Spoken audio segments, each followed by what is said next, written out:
baby. Even though your mama told you be the best that you can, she never warned you for the monsters dancing in your head. The devil on your shoulder strung you up on a thread. But I don't need to tell you, hey, don't you look at me like that when you break my heart like that, like you're feeling sorry.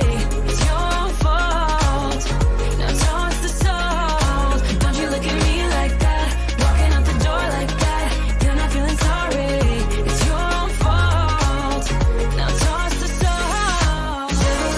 It's the devil on your shoulder. Devil on, it's the devil on your shoulder. Devil on, it's the devil on your shoulder. Oh, devil on, it's the devil on your shoulder. Devil on, it's the devil on your shoulder. Devil on, it's the devil on your shoulder. Shoulder, ayy. Don't you look at me like that,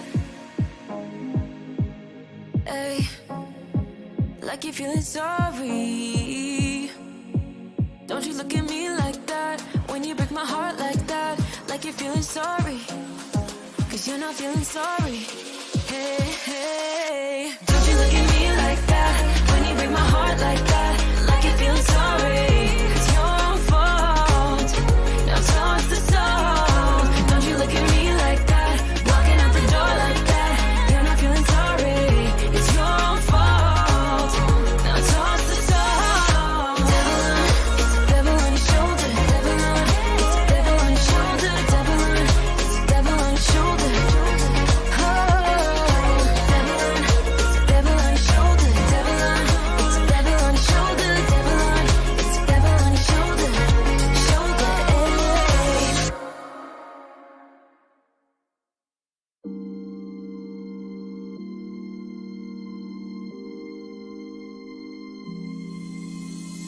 I know that I should keep it cool, babe. Not lose my swag and play the fool, babe. Just play the game and hold on, maybe. But I'm done with the waiting, done with the waiting. I'm done with playing nice. Now look me in the eyes. Tell me, tell me, tell me what you see inside. Not gonna ask you twice. Not looking for your lies. Tell me, do you wanna go?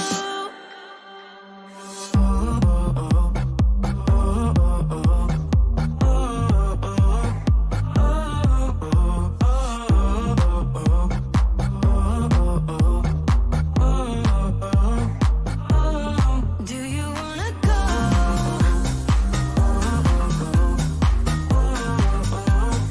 Do you wanna go? Do you wanna go? Those who wanna play by the rules end up lost with nothing to obtain. So let's level up to remain. Cause I'm done with the waiting, done with the waiting. I'm done with playing nice. Now look me in the eyes. Tell me, tell me what you see inside.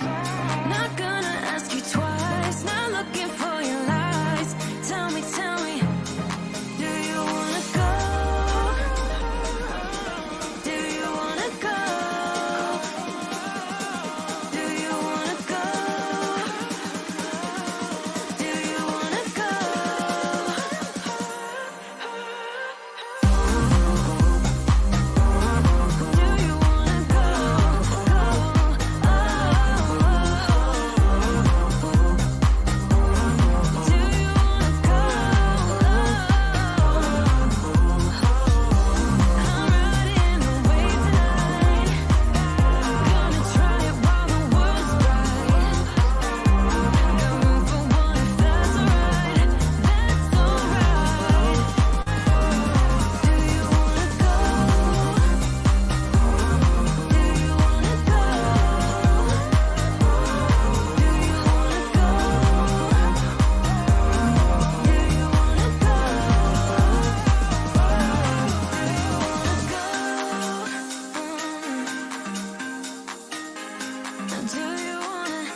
You know that I'ma keep it cool. With you I feel like breaking rules. On the edge, looking out with no parachute.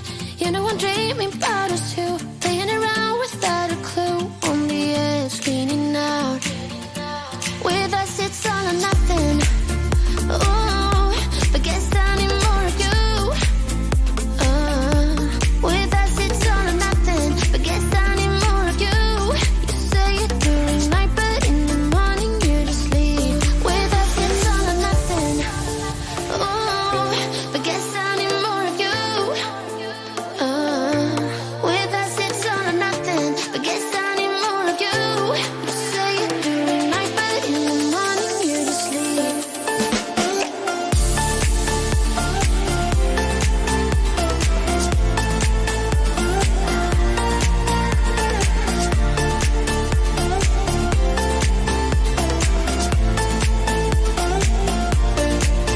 Had to convince my friends this time. Think you're toxic to my mind, but I know they don't know what you're all about. The way you hold my body tight, staying up talking through the night. Yeah, I know they just don't. With us it's all or nothing. Ooh, but guess I need more of you. With us it's all or nothing. But guess I need more of you. You say it during night, but in the morning you just leave. I need more of.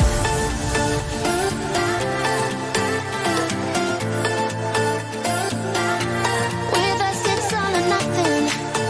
Ooh, but guess I need more of you.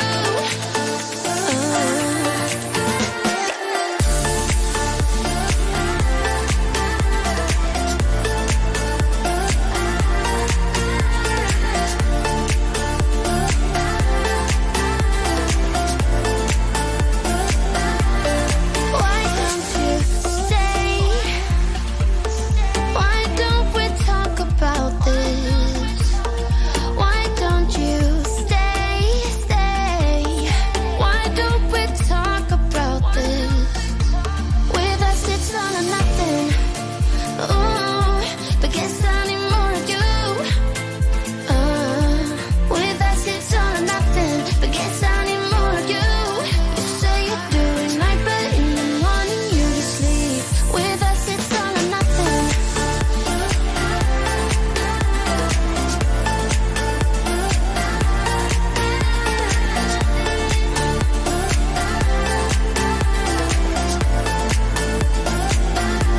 With us it's all or nothing.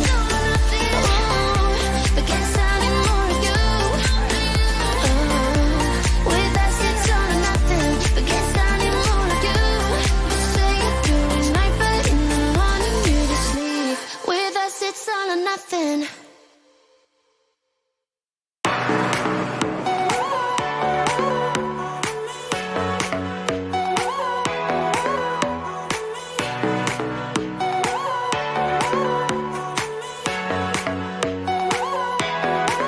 I can't just call you when the moon is rising. I'm craving every moment with you.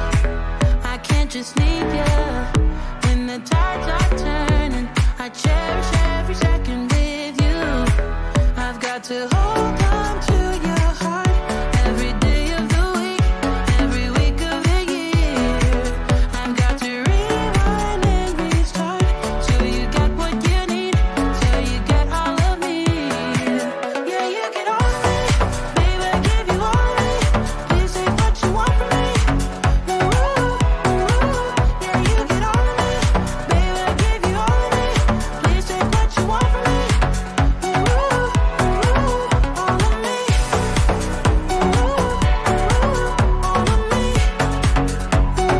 Oh my goodness. All right, my friends, we are here. It's time to get going. Okay, today's a little different. I'm not going to lie. Let me look at my audio levels here. Let me look at my audio levels.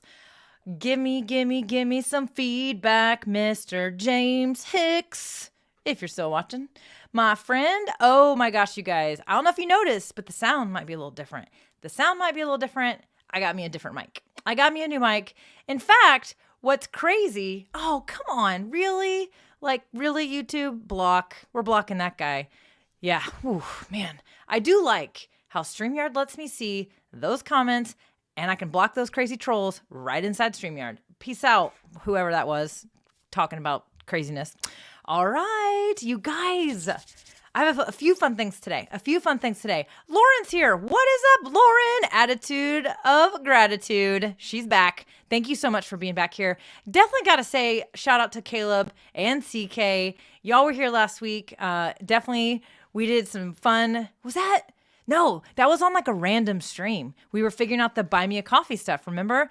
And CK was a huge help for that. But Caleb, this is like your third week in a row, my friend, where you have been here 3 weeks in a row on the live show. So thank you and welcome back. Gotta always give a shout out to Future Cars Man of Life, always here. It's pretty fun. I'm super pumped that you're here as always. And what's up, Tez? Hello, what's going on? And typical Tyreek, you have also been coming back regularly on the show. So I really love seeing you guys come back for more. I'm live every Tuesday at 2 o'clock, unless there's something crazy going on, like, what was it? 1 week was, I was picking Addie up from school, last day of school, right? So sometimes you got to tweak your schedule.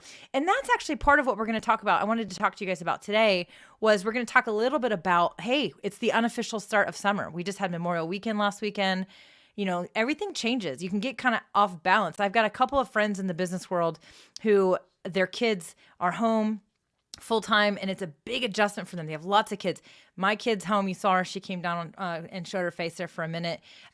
Literally, your routine might be completely changed in the summer months, and it can be a little bit off, right? Wow, we got some serious trolls today. Yeah, thank you, Caleb.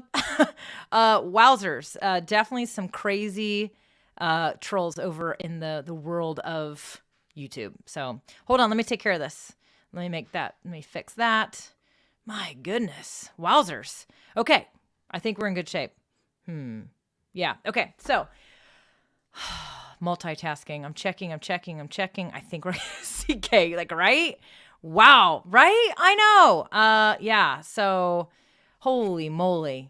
We have got to watch for the trolls over on the tube today, apparently. So my goodness. Okay. I think I got it under control. I think. What was I talking about? Summer stuff? I don't know. Okay. We're going to talk about that though. Keeping momentum. Wow. And my hair's all crazy today. I get a haircut tomorrow. You can always tell when I need a haircut, it gets a little poofy. Okay. So here's what's happening. We're going to talk about keeping momentum because in the summer, I know personally for me, my routine changes, right? I got to make sure Addie's got stuff to do. Really got to make sure that she's got set up for the day. If I'm going to be working, got to kind of think things through. She used to go to a day camp in the summer, and it was actually pretty much my routine didn't have to change that much. But she's getting older, and so it's a little bit different. You may have kids at home over the summer. You may not have kids, but it still may be one of those things where it's like it's summertime. I want to be outside. I want to play golf. I want to do all the things. Who knows? Maybe that's you. Maybe you're not an entrepreneur, and your summer doesn't change too much. But it just feels different because your audience's routine might be different as well. And so even if your routine doesn't change, your audience, their routine might change. So there's some things to think about. It's also a time of year when I feel like some businesses in many industries get slow. So June and July specifically, I know in retail, online sales, all those things, phew. I think it's because people are spending their money on vacations and they're not need to buy stuff because they are doing stuff, right? They're filling their time with things to do. And so you might need to be thinking about this as you're thinking about how you're going to go about your content and how you're showing up online throughout the summer. So we're going to talk about that a little bit today too. But I also thought it'd be kind of fun. I let somebody borrow my Canon M50 and I just got it back. And I thought, hey, we should hook it up because now that I've got it back, how fun would that be to make have us have another camera, like another background camera. All right, let's talk about YouTube because I'm not sure what's going on, but like something's going on up in the YouTube world. We're going to block that person too. What is happening? Not you, CK. What is happening over there? Okay, so this is interesting. Future Cars My Life says you really need to add the block list of words on YouTube. Well, the other guy was sneaky and did letters. He did letters, and letters, right? So, Yeah. Wow. Okay. And CK says, yeah, she wants to do all the things in the summer. I saw your post on Insta over there, CK. You went to the driving range. Uh, so yeah. Okay. We got questions. Definitely ask questions. I will answer. Haley, I'm going to answer this question really quick. And then I thought I'm going to talk about momentum. And then if you guys want to hang out while I hook up this other camera, I think I may just try to hook it up live. But yeah, so Haley, I did get my second key light air. I did. So I have 2 key light airs now. Now I would show it to you guys, but something happened the other day, which all my LSP friends will think this is funny. But so right here on this picture frame is where I had my background camera, my behind the scenes camera. Well, I'm not sure what happened, but it fell. It fell, and it is. I mean, I can show it to you. You guys want to see behind the scenes right now? This is behind the scenes. Yeah, I think that the camera is sitting. Yeah. Hi. It's on the ground. It is on the ground. Down. I mean, I'm sorry. It fell. So that's what happened to it. So behind the scenes fell. Now you can see my floor. Oh, look, there's a plug. There's a random plug. So yeah, it fell behind my shelf. And so it's a little tricky to get that out. So I haven't had the time to do it. Sorry. But like I said, I do have this Canon M50 that I just got back.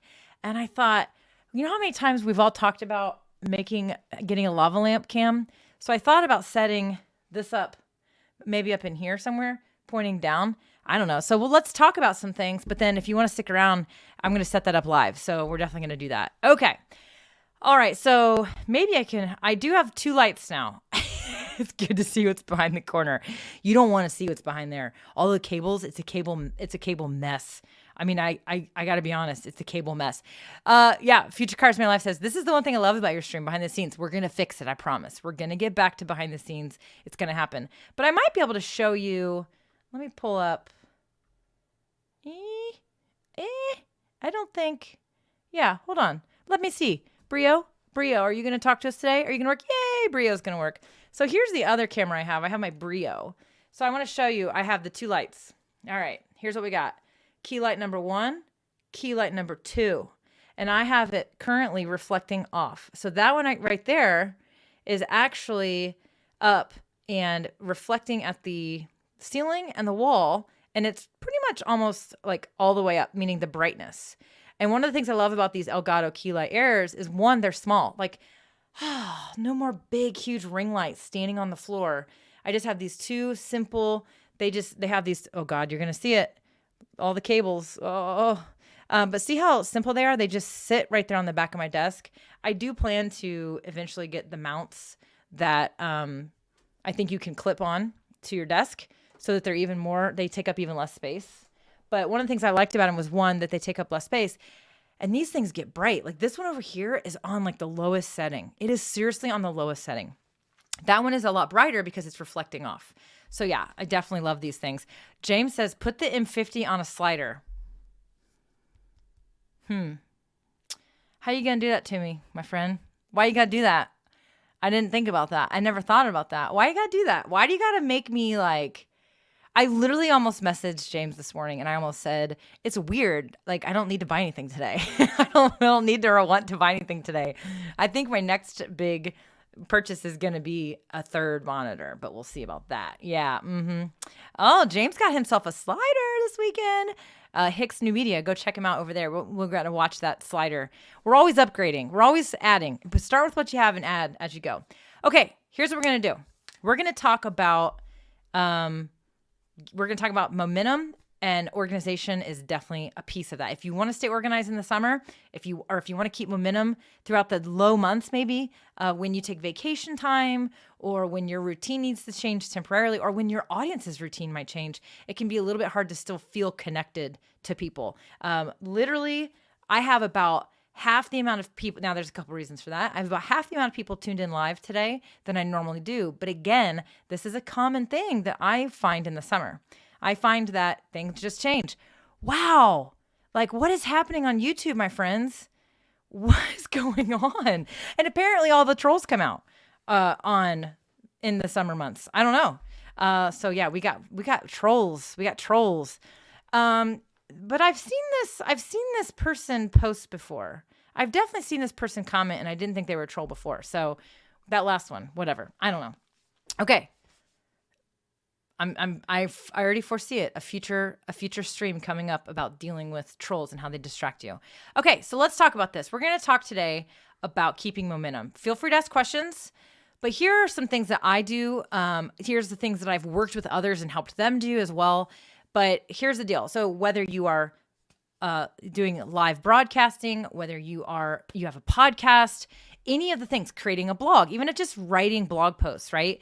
All of these things are creating content, and it's regular stuff. We want to make sure that we don't lose momentum. So this can happen during holiday breaks, as I said, summer breaks, whatnot. I personally have struggled with the summer. I'm like, oh man, I just I don't want to have to do as much. And I don't. I reduce my workload significantly in the summer. I work hard in the non-summer months so that I can chill out. But I also change what I work on and how I work in the summer months. And so the first thing that I want to suggest with you is to batch your content. Batch your content. So literally, if you're doing blog posts, videos, live streams, podcasts, you can batch this work. Now, you might be like, Mel, you can't batch a live stream. No, but you can batch the preparation for it. Okay, so what batching is when you sit down and you decide, hey, I'm going to create my content. I'm going to do all of my content for the month in one day. That would be an example of batching. So for example, if you're creating YouTube videos, one day you show up and you're like, all right, today is video day. Get yourself 3 different shirts, 4 shirts, 5 shirts, whatever it might mean. And then I want you to actually sit down and create all of that work in one day. Now you might edit a different day. I always like to say there's 2 ways you can batch. Some people like to batch by type of work. So for example, you would shoot all day, like you would shoot all your film one day, but then another day, your batch would be editing that day because it's just a different mindset. You can turn the music up real loud and you can work on editing, however you like to edit, right? Writing, same thing. Some people say, I need to write. I want to just be like at the coffee shop. I want to sit down and I want to write. Okay, great. You need to not just go write one piece of content. You need to write multiple pieces of content. So batching by the type of work you're doing. The other way you can batch is actually from start to finish. So you can sit down and say, okay, here's what's going to happen. Instead of writing all day, I'm going to write, edit, and get it ready. Write, edit, get it ready. You can do all pieces of that piece of content from start to finish all together. Now, keep in mind, you may only get through 2 pieces of content that day because you're doing all the things, but that might be how you want to do it. You need to know your personality and how you work best. So when it comes to batching, there's process, there's organization, and there's discipline. And so Billy had a great question earlier. He talked about organization. Well, here's the deal. To be organized means you have to do some planning. That's part of your process, okay? So ways to organize. Things you need to organize is you need to decide what content are you going to create, meaning what are the topics. So you need to sit down and do some planning. I have always said I'm a big fan of brain dumping in Trello, which is an app you can use, Trello.com, Trello.com. Use that, dump a bunch of ideas in it. Then you can move the cards around everywhere. Or if you just are like, no, I don't want to deal with that, then open up a Google Doc, open up a notebook. Whatever it is, you need to dump all your ideas in one place. And then you need to systemize it. You need to decide what is actually going to be an actual real piece of content versus just an idea. So let's say you're going to batch 5 pieces of content, which is 5 weeks worth of stuff. Okay. Well, great. Sit down, dump all the ideas, pick the 5 things, and then you now are going to plot those into a calendar. When are those things going to go out? So which week 1, week 2, week 3, week 4, week 5, pick the topics. That is a process that's being organized. I like to use the application Asana for this, but whatever project management system you want to use it. If you are using your calendar on your phone, a Google Calendar, doesn't matter. And that's how you want to do it. If you want to use a printed calendar, use that. That's what I use whenever I am actually sitting down and coming up with plans. I literally use a printed calendar. I am literally equally left-brained and right-brained. I am equally process-oriented and creative. You guys, I am like a walking contradiction inside of everything there is. So yes, I like apps, but I also like pencil and paper. not pen and paper, because you got to be able to change it. So whatever system works for you, use it. If you don't have a system and you have no idea, then keep it simple. Find a place to brain dump your ideas, find a place to pick dates and schedule it, and then do the work. And so if you're not sure how you work best, then I would suggest you try to start with the type of work mode. And what that means is writing. Okay, I'm going to write all my notes for my videos first. Sit down, create the outlines, be done, right? And then move on to production. Start that way. Now, if you are nervous about batching and you're like, I don't know about this, and you're just not brand new to creating content, let's back up. What I actually want you to do is you need to create a few pieces of content from start to finish in the process, meaning don't start the next piece of content until you finish the first. Doesn't mean it's published, right? You're just finishing the product. So let's say it's a video. Do an outline. Start out, write out your outline, and then decide how deep do your notes need to go. Do you need any supporting graphics? Do you need to have any supporting setup to go with it? And then shoot that video, produce it. Then you're going to edit that video. Okay. And then you're going to basically create the description, the title of the video, the stuff that goes along with publishing it, maybe a thumbnail graphic and some graphics, right? So that is what I would say that's start to finish. Don't publish it yet. Now you have this piece of content ready to go. You have a video file that's finished. You have your descriptions and your notes all ready to go that you're going to use in social. Okay. And it's ready. That's what an example of doing start to finish. Now you kind of know what it takes to create that piece of content. Now, maybe pick 2 more topics and then try doing it the way I described it. Sit down and write both outlines. Sit down and write both the notes. Then pick a day, film both videos. Then pick a day or a time in the day, edit both videos, right? You've got to figure out what works best for you. I can tell you right now, I like to batch my ideation and my scheduling, okay? But when it comes to content creation, I'm a start to finish girl. So I do not like to sit down and say, I'm going to shoot, three videos raw footage today. No, I will shoot a video, edit it, and get it done. And then I will go to the next video. That's the way I work. Even outlines, that's kind of how I like to do it. Create the outline, and guess what? Once the outline's done, I'm like, okay, I want to go shoot it right now. So I'm a start to finish style girl when it comes to creating content. The reason I'm describing all this is because there's a lot of experts out there, people that give advice. A lot of them say, hey, you need to batch your content. And it's like, great. How the hell do I batch my content? There's not really anybody. I mean, they're like talking about it, but there's not a lot of people that are truly giving you a system. I'm not going to sit here and give you a system. I'm just going to give you some recommendations. But what I'm going to tell you is you've got to figure out what system works for you. And when you figure that out, you have to make sure everything around you is organized to support your system. And then you need to have the discipline to follow through with your system. So that's why I made that comment earlier that batching, that's just the idea. That's just the strategy. That's just like, okay, yes, of course, batching is amazing. Like CK said, she said, batching is great. Yeah, there's a reason why so many people tell you to batch, right? There's a reason why so many people tell you, because it works. When you sit down and you say, all right, I'm going to sit down in these 3 days, I'm going to crank out all my content for the month of June. And then you literally get to walk away and it's all ready to go. And all you have to do is click publish or upload or check into comments for the rest of the month, instead of every week you're like, oh, I got to create a video this week. Next week, oh, I got to create a video this week. The next week, oh, I got to create a video. It's draining for a lot of people. A lot of people just simply don't work that efficiently that way. But if the batching drains you, then don't batch. Is there anybody out there talking about that? Don't batch? No.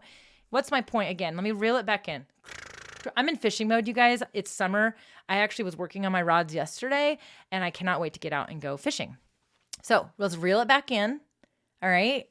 What I'm getting at is that you have to figure out what works for you. So one of my tips for keeping momentum is figuring out what the hell works for you. You also got to figure out what's broken. But I do want you to try to batch. I do think that batching does work for the majority of people. And if you want to be able to go on vacation, if you want to be able to take a step back, if you want to be able to reduce your work showing up, then you're going to have to batch how you show up. Okay. So figure out what works for you, but you need to create a system, design your own system that works for you. You need a process, right? And you need to be organized. right? And that is important. So plan so that you can have a system, be organized, organize everything around you. You know what one of my examples of system and organized is? My system is I go live every week. I have a system for how I kind of figure stuff out, what I want to do about my live shows, right? I plan it. My organized part is I'm set up. I am set up where I can come down here just like I did last week. And I was like, random, boom. Hey, let's go live. Hang out with me while I figure this out. That's one of my organizational pieces, is having everything ready to go. I have sacrificed this corner of my downstairs living room to be my studio, set up at all times, freaking wires and everything, because that's what I need for me to show up consistently, right?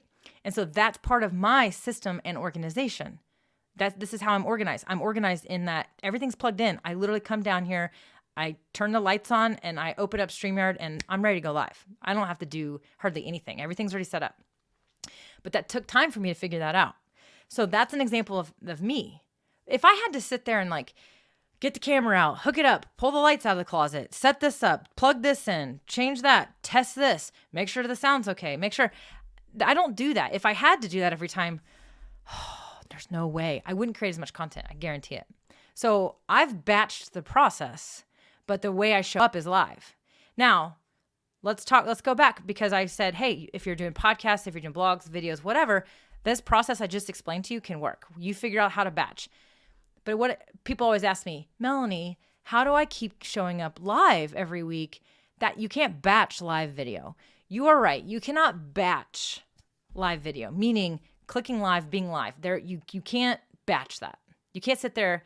I mean, you can pre-record videos and then live stream it as a pre-recorded. You can say this was previously recorded. You can do that. I don't want you to do that, because you still kind of have to be there live, watching comments. It's kind of like one of those, what's the point? Now, what can you do? You can, let's just put that one in timeout, because I don't think they're really here to be here. Okay, so here is the other thing. Okay, you can batch your plan, right? So part of live video, a lot of the stuff with live video is going to come down to the content. So you can batch setting up guests. You can batch the pre-work, so setting up graphics, writing your notes, if you're using StreamYard, creating your overlays, creating your banners. You can create a folder for each show, and it's ready. You're batching the pre-work, you're batching the setup. What you're not batching is clicking go live and being live, okay? But all that work that goes into it, you can batch that. So people tell me all the time, well, you can't batch live video. You totally can. You can't batch everything. You can batch some of it, right? You can batch some of it. So that's kind of the live thing. Definitely wanted to point that out. Okay, let's say hello. Luis is here. What's up? Thank you for the compliment on the energy, and no problem being late. I saw that Cynthia joined us as well. She was stuck on the phone. Cynthia from Purgatory Paranormal. She is back with us live this week too. And of course, Ariana, hello. Hope you're doing well. We're talking about keeping momentum in the summer months, the off months, your down season, whatever it might be. And we're talking about batching right now. So I just went through a bunch of tips on batching. If you're just now joining us, make sure you go check out the replay.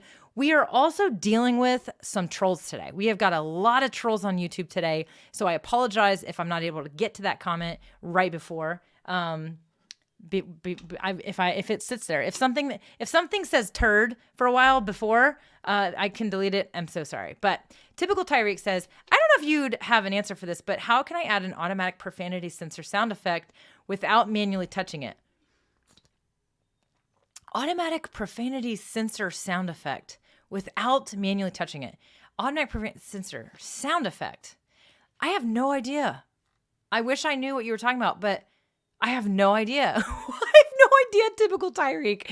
Now, I do know that there are ways in YouTube, as Future Cars Made of Life was saying earlier, is basically, you can go in and you can actually have things that will get flagged if they say it, cuss words and whatnot. We had somebody, they were a little bit more clever. They typed in a very, very inappropriate, offensive word that, quite frankly, frustrates me and makes me angry.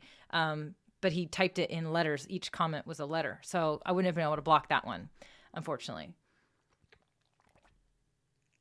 In OBS Studio. I still have no idea. I have no idea. Typical Tyreek. If you are, I'll tell you what. I think you if you're not in DIY Marketing with Melanie, join it and ask your question. Be very specific. And there's a number of people in that group who I bet you could answer that one. I unfortunately am not going to answer that one. So, but that's okay. Okay. Oh, CK, for example, super smart. I think he wants the bleep button sound effect automatically without me. Oh, so like okay. Yes. I think I know what you're talking about now. Thank you, CK. Appreciate it. Basically, like people who have one of those Go XLRs, they can push a button when they're going to say a cuss word. Yeah, they can push a button when they're going to say a cuss word. I don't know how to do it without it being manual. I don't know if there's a sensor that knows that you're saying the bad word and bleeps it or not. I have no idea. So that's pretty cool, though. It is a cool thing. CK, thank you for the clarity. Okay, let's keep moving. And then the other thing, if you're just now joining, that I'm going to do is I'm going to set up my Canon M50 as another background camera. I got that camera back. I was letting somebody borrow it, and I got all the stuff. I got it all out, all the pieces, all the complications. We're going to set it up live. Okay, and I am still fighting off the same thing I was fighting off last week. I think it's getting better, but whew. Okay. All right. What was the other thing I wrote down? Oh, here's another way that you can get more out of your content so that you're not having to work harder or work as much during these off months. Repurpose your content. Now, this is also another thing that's talked about all the time, right? But quite frankly, repurposing can be very laborious. I like that word. I just like finding reasons to say laborious. It's a fun word to say. But it can be labor intensive. It can take time. Like, oh, I just created a live broadcast. Now I'm going to download that video and I'm going to edit out pieces and I'm going to create snippets and cut them up. And then I'm going to make 5 short little videos to send out to socials and this and that. All super smart strategies, super smart, but that stuff takes time. The kind of multi-purposing I'm talking about is multi-streaming, but also literally like doing live repurposing. So for example, you can create a podcast. If you have a podcast and you're trying to market your podcast and you're doing live videos, y'all know how I feel about this. I think podcasts and live video go together like peanut butter and jelly, or like peanut butter and pretzels, or chocolate and pretzels, or marshmallows and Hershey's and graham crackers, whatever you want to say. Like pizza and beer, which I actually hate beer when I eat pizza. That's a bad one. Okay, back to it. Squirrel. So a podcast, you can do a live broadcast of your podcast recording. This is actually becoming more popular. We're seeing this strategy used more and more and more because the world of consumers of media are becoming less picky. They're becoming less, their expectations are just different than they used to be. So you can actually sit down and say, all right, guys, today we're going to be doing a live broadcast of my podcast recording for an upcoming show about multi-purposing, right? And you could literally say, okay, we're going to get started. All right, so this is where the podcast is going to begin. And then you can literally go into your podcast recording, just do it live, and then you have just done a live video for your audience. You showed up for them, and you have created audio content for your broadcast that you're going to put out on your podcast. Now, with StreamYard, again, I'm using StreamYard to go live right now. This is totally my application of choice. I think it's fantastic. There are others out there that are very similar. This is the one I personally love for lots of reasons. And one of the things I love about StreamYard is that when you're done, as long as you have one of their paid plans, when you're done with your live show, you can download the audio and it's going to download an MP3 file. You can edit it if you want, or you don't have to edit it. Your MP3 file is ready to go. Do what you need to do, and then voila, you have an audio file ready for your podcast. So it makes it super easy. You don't need any fancy equipment, extra equipment, or extra things to be able to do this live broadcast of your podcast recording. So that's just one example. The other example that I want to give you is that if you are in the world of you have a Facebook community and you have public facing stuff and you typically have different content for each one. So let's say on Mondays, you do a show for your group and it's exclusive for your group. And then on Thursdays, you do kind of a public, live show as well. Well, in the summer, what you could do is you could tell your group and your public audience, hey, it's the summer. My summer schedule is going to change. And you can actually do them on the same day. And you can do this and you can still keep your group content exclusive. You can set up a multi-stream. So you can say, I'm going to stream to YouTube, to my Facebook page, and I'm going to stream to my Facebook group. That's exactly what I'm doing right now. I am on YouTube, my business page, and my Facebook group. Okay. Now, if I were in the world of creating exclusive content for my Facebook group, because maybe it was a paid membership or something, and I didn't want to do it a separate day because I just wanted to show up and put makeup on one day a week, I can do that because I can get to the point where I say, all right, I'm going to now go into Q&A with my membership community. So the rest of you guys have a great rest of your week. I will see you next Tuesday, same time, same place. If you're in the group, get ready for rapid fire Q&A, blah, blah, blah, blah, blah, whatever it might be. You can then go up and edit the destination of your stream, turn off the Facebook page, turn off the YouTube broadcast. Oh my God, you guys. There's another one. Hold on. Block. That one's out.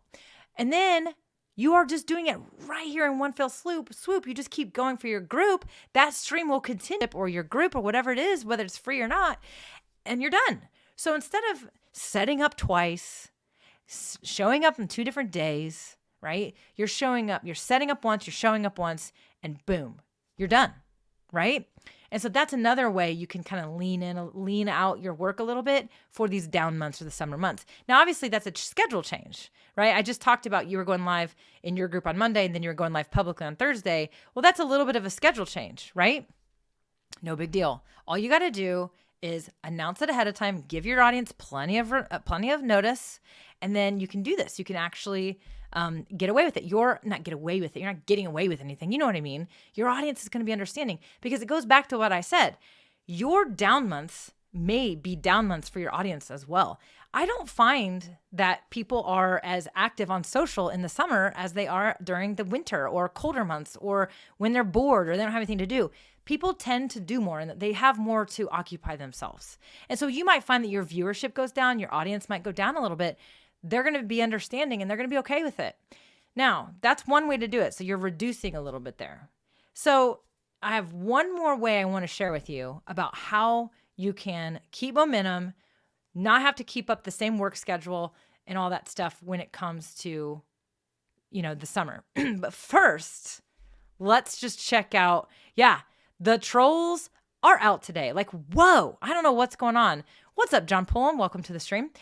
John says pre-recording the podcast during a live stream might be a nice perk for a members-only event. They will want to pay to be a member so they can hear your content before anyone else can.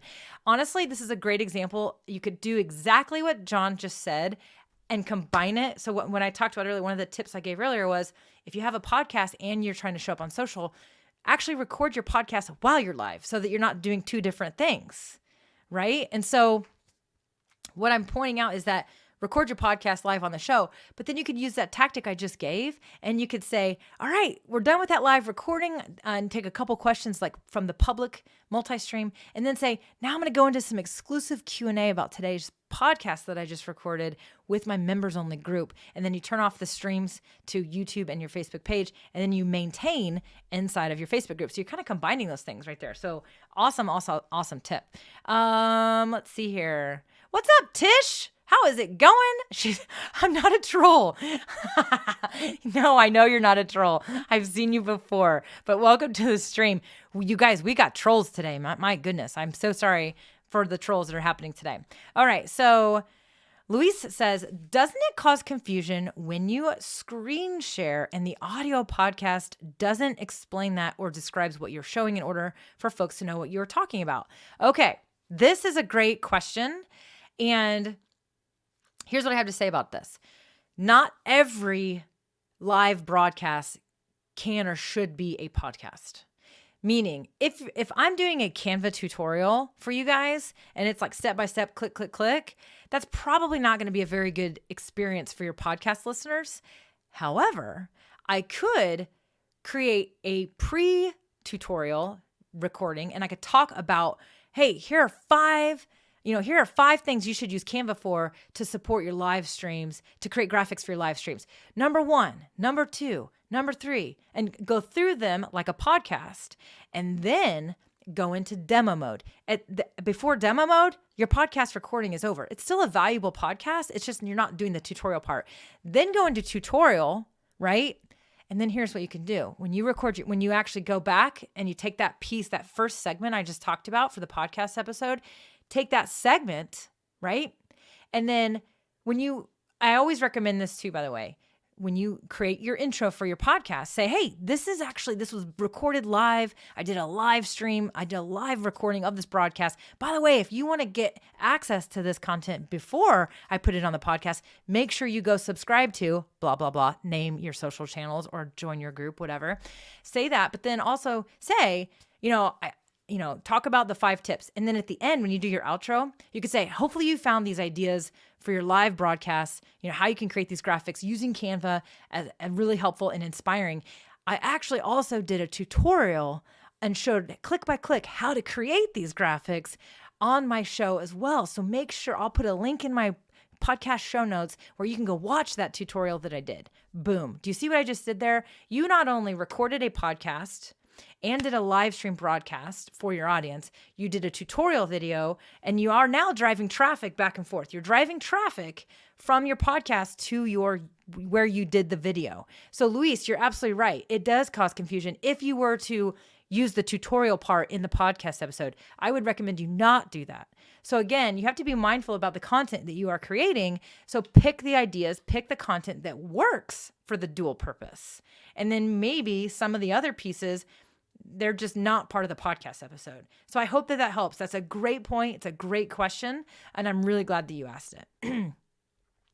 Julie says, I want to go join the YouTube stream just so I can see the trolls. So yeah. So here's what's happening with StreamYard. I can see comments from YouTube and from Facebook. And what happens is right inside StreamYard, I can block a user and it deletes those comments. I think. Yeah, I'm pretty sure it does. So Julie, if you go over there, you won't see the comments because hopefully I've caught them all. So yeah. And John says, I am not a cat, which I thought it was really funny that Tish was like, I'm not a troll. That was cute. Okay. All right. Let me see here. Let me see. Okay. Okay. So yeah. Okay. So that was a great point. Billy says, what playing around with times you go live? Oh, what about playing around with times you go live? Do you recommend switching it up maybe earlier in the morning in the summer? Okay, perfect. This is a nice segue into kind of my last and final tip when it comes to kind of going through, the momentum stuff, right? Keeping momentum. So you may need to make a switch in the summer. Let's say, for example, in the summer, you are, you move up, you go up to the lake for the whole summer and you want to be out on the boat. Well, I don't want to be live streaming at 2 p.m. if I want to be out on the boat because that's my summer schedule. That's what I do. You might want to consider changing the time of your live broadcast. And yes, I think as long as you do it consistently. What I don't recommend is that you do, okay, well, this week I'm going live at 8 a.m. This week I'm not going live. This week I'm going live at 9 a.m., etc. You can change it a few times. In fact, I am 99% certain that multiple Tuesdays this summer, I won't be live at 2 o'clock. But I'm going to do my best to know that, predict it, and tell you guys. But I'm winking because there's another piece coming that goes right along with this. So yes, I think you could totally change your schedule, but do it in a consistent way. So if it's usually Tuesdays at 2 and you're like, well, I want to keep my afternoons open. Great. Well, let's now start going Tuesdays at 8 a.m. or Tuesdays at 9 p.m. or 9 a.m. Or Tuesdays at 9 p.m., whatever. Do that, but do that for the whole summer, right? So say, here's my summer schedule. This is what it is. And then definitely the first few times you're live, you need to be letting people know, hey, make sure you guys move this on your calendar. If you like to, have it on your calendar, make sure that you definitely do that. So I love the idea of if you need to switch the time in the day, do it, but pick one day and one time and stick with that for the whole time if you can. So for sure.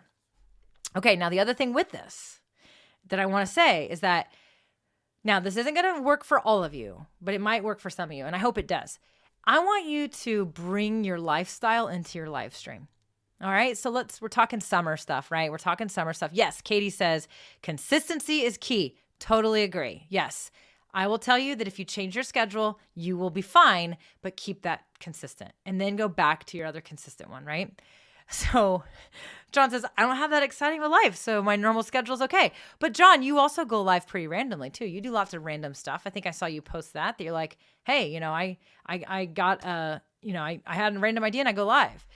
Caleb says, I confess, I hate it when the time is switched and I miss the live stream. It bothers my FOMO addiction. Right. So do what you can to let your audience know, because again, so I've got lots of regulars: Caleb, John, Billy, typical Tyreek, Cynthia, Lauren now, who's been here, Attitude of Gratitude, Tish hopefully will be here each week. CK has been showing up. Future Cars Man of Life is always here almost every week. Pokegal, Ariana, she's out here almost every single week as well. James, the list goes on. Laura Williams, the list goes on. The list goes on. These are all people that are used to me going live Tuesdays at 2. They've become accustomed to it. If I were to come and say, hey, let's change it up. Let's go to Mondays at 9 a.m. I would have to let y'all know 100% as much as I could ahead of time, because, and it may or may not work for some of you. Like, for example, Ariana, she's so many times, she's like, I got to go, guys. I got to go get on a Zoom call. She's got other stuff that gets in the way. But if you know it was at 9 a.m. on Mondays and you couldn't be there live, you might come comment right before, and then you definitely are going to watch the replay. So, and let your audience know it's temporary, right? It's one of those things that kind of has to happen. Bike ride? No, I'm getting my drink. Oh, she's getting her drink. Will you get me a sparkling water while you're at it? Which one? The lime in the fridge. They're tucked behind the beer. Other stuff. Yellow ones? The green ones. Okay. What'd I just do? I just brought my lifestyle to my stream. So this right now, what you're seeing is exactly what I'm talking about. And so what I mean by this is essentially, are you on the golf course? Are you on the boat? Do you take walks? Are you doing different things? Are you going fishing? Are you walking in the park? Okay, go for your walk in the park, but grab your phone and go live and take us on the walk with you, right? My kid's home for the summer, so she's probably going to every once in a while make noise in the background or jump in the stream. She kind of knows the drill. You guys know she helped pick the lava lamp out. Literally, she's like, hey, that would look really cool in your live videos. So you people who've been watching for a while are like, hey, we know who Addie is, Mel's daughter, right? So she literally is like, I'm like, oh, are you going on a bike ride? She's like, no, I'm getting my drink that I left in the car. And then, thank you. I can't get my You finger can under scoop, it. see how they can't see you? There you go. She's opening it for me. Did you get it? Thanks. Appreciate you. Thank you. Okay. So, essentially, literally, if that's what's happening and you have kids at home now, let your kids know what's going on. Set up some boundaries, maybe some ground rules. Like I said, she's used to this. She's been around for a while. I've been recording podcasts and doing things. She knows when I say, hey, I'm getting ready to do a live show. She knows what that means, right? But also she knows that sometimes it's okay. So sometimes she'll literally walk over here and stand, and I'll kind of like, she'll know if I don't respond, it's kind of like, I can't talk to you right now. Other times I'll be like, hey, what's up? Or, hey, okay, come over here. So she kind of knows. But my point is that this summer, there's going to be times when I may have Addie just come into the show and we may talk about something together, right? She actually has ideas for like what we should put in our sets. She watches a lot of YouTube. She gets all this stuff. If your kids are at home, don't be afraid to bring your kids into the show. But again, set up some ground rules for them. Your audience might like you for it, right? So look at you guys. Gosh, she's cute. Perfect timing. I love the authenticity. Well done. Come back for encore. You know what I mean? So like, Addie's part of me. She's kind of who I am. That's just my life. So don't be afraid to bring your lifestyle to your stream. And what I mean by that is when you have to change the schedule, when you're saying, hey, I'm not going to be live as much, or hey, I'm not going to be, or oh, my podcasts are changing. If you're in like bringing your audience along with you for the summer, they are that much more attached and understanding as to why that's happening. And so don't be afraid to let some of those personal elements into your content. So that may not work for everybody, but make it work for you, right? That's definitely one of those things that I personally recommend. Bring this lifestyle of summer to your streams. I will probably do one of these from the field fishing. I say the field, like out there. I will be out fishing. I may do a live stream while I'm fishing and talk to you guys. I may go live while I'm on the golf course one time. I may go live. The boat is tricky because it's really loud, and our local place where we take our boat there's terrible service there. So not a safe place for me to plan to stream. But I could stream on the way there. I could say, hey, we're getting ready to take the boat out, but I thought I'd come in and answer a couple questions or talk to you about this. So don't be afraid to do that. That was my last thing, was bring in your lifestyle to the stream. Okay. Wow. Now I'm gonna take a sip of my delicious sparkling water. Robin says, my son has been streaming video games on Twitch for a while now. He's my go-to for streaming help. That's so fun. That is so fun and so cool. I saw a couple questions. In fact, Robin, I feel like you maybe had a question. Oh, Robin, I knew you made a comment earlier. She said, not that I want you to experience trolls, but I'm glad I've been able to see you deal with them. Otherwise, I wouldn't have known that I could block them through StreamYard. Yeah, so it's YouTube only. So you can't do this with Facebook comments, but the YouTube comments you can. You have these next to a YouTube comment, there's 3 dots, and it has put user in timeout and block user. And I believe when you block the user, it deletes the comments. If you put a user in timeout, I do not know if it deletes their comments. I think it just prevents them from commenting further. But okay, Tish says, I'm thinking of doing a podcast interviewing creatives, but having it live for my members. A friend of mine was concerned about a disconnect between me and my loyal viewers that aren't members. Thoughts? Thinking about doing a podcast interviewing creatives, but having it live for my members. I don't think there's a problem with this. So you won't know if there's a disconnect unless you try it. Here's what I say. If your audience cares about what you're going to be interviewing these people about, and you're introducing somebody to them that they would maybe not have known, and they're like, oh, that's so cool. Like, yeah, I had James on the show a couple weeks ago, and he was super helpful. He talked about the whole buy me a coffee thing, and like, it's been a thing, right? What if I didn't bring him on? What if I don't know, like, as long as your audience is going to find that person valuable and what you interview them about, I do not think there will be a disconnect. Now, I actually think that sometimes people fear that when they start bringing guests on, it takes them out of the limelight. That is bogus. Okay. Your audience actually will appreciate and like the mix up. They like it when it's somebody else sometimes. It's more interesting. I personally think that bringing guests should not cause a disconnect. If the content is disconnected, then yes, there's going to be a disconnect. But as long as the stuff is still valuable to them, they're going to appreciate it. So I say give it a try. You don't know if that's going to cause a problem until you try it, for sure. Thank you, CK. She says, all comments have been removed in the YouTube chat. We can see username, but then message deleted. Okay, fantastic. Fantastic. Yeah, okay, cool. You guys are, okay, it takes some, removes the comment. Thank you. All right, let me go up and see. I feel like I maybe missed another question. I want to make sure before I go into, if you guys want to hang out. Okay, yes, actually, typical Tyreek. I'm really glad that, because I was like, I know someone asked the question about viewers. Thank you for reposting this. Okay, he says, how do you gain more viewers on your live stream when no one's watching? Typical Tyreek, this is going to come with a few tips. One of the tips is you've got to let people know you're going to be going live. You got to let them know ahead of time. Future Cars Man of Life, I don't think he's still watching. If he is still watching, he's being quiet in the comments, but he was giving me a hard time. You guys, I scheduled today's stream yesterday, like yesterday afternoon, or was it last night? I don't remember. I totally forgot to schedule it. Like, I swear, I'm telling you, summer mode for me. I got all kinds of moving parts going on. We've got softball going on, Addie's out of school.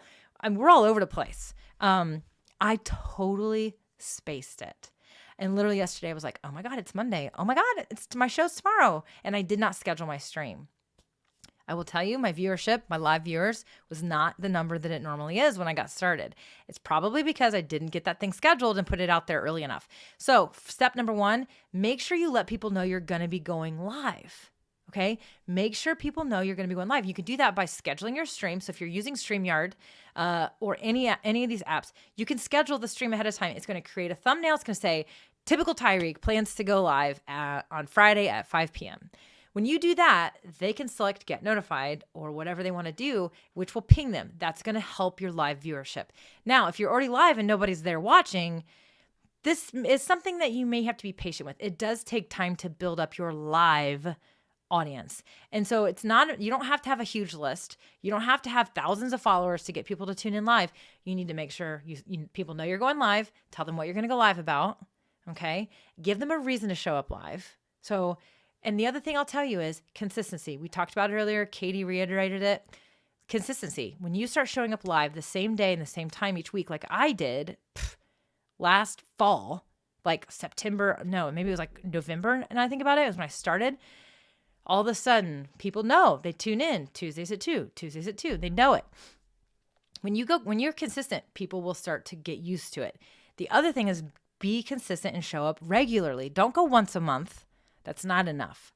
At least go once a week. And the reason is because your audience needs to get used to seeing you live too, and kind of getting to know how to interact with you and hang out with you. If you're looking for more viewers and you don't have an audience, then make sure you're emailing your list. Let them know you're going to be going live. Publish it on social ahead of time. So schedule your stream, but then go to stories and say, hey, I'm going to be live in 2 hours. Come join me so you can ask this question, that question, whatever. So you've got to drive some traffic. You got to kind of advertise for yourself too, right? You got to promote it. But then when you're live, if nobody's there, don't fret. Don't worry about it. The viewers will come. It does take time to build that live audience. And honestly, make sure you're engaging with your audience, because if you're not engaging with your audience, there's no real reason for them to comment or show up with you, right? It's kind of like if you were sitting at a coffee shop and somebody walked up to you and they said, hey, and you just kind of went or ignored them.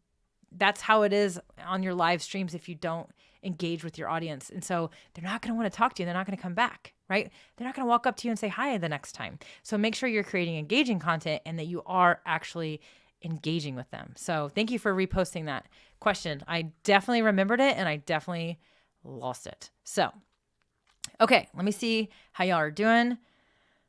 Oh, yes, this is... Okay, this is funny. So this happened before, I think, Cynthia. She says, it's still the weirdest thing. I get your scheduled notification on my phone app, yet not on the computer until 30 minutes before. Now that you say that, Cynthia, I don't get YouTube notifications on my computer either, like at all. I don't think I get any of them. In fact, I don't always get them on my phone. So sometimes I literally don't get them on my phone. But anyway, I don't know. That's a weird thing. I think that's probably a YouTube thing or it's a setting thing. I'm not sure, but that's so weird that it keeps doing that. Oh, he is still watching. Yes. Fantastic.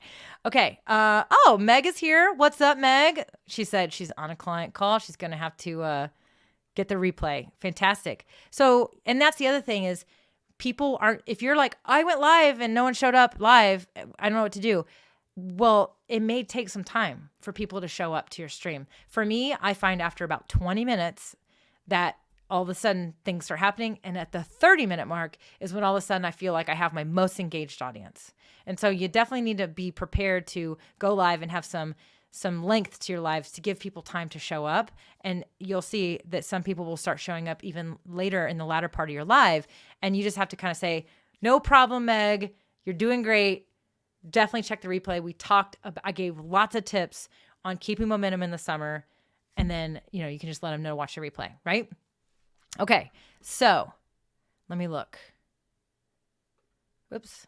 Tish says, when I started doing lives, I plastered it everywhere. Facebook, IG, Twitter. My viewers grew over time. I kind of fell off doing it, but now I schedule at least a week in advance. So it's balancing out. Yes, exactly. So I personally don't do a lot of blasting. I used to, but I don't now. I kind of just schedule it. I go live and the people that are here.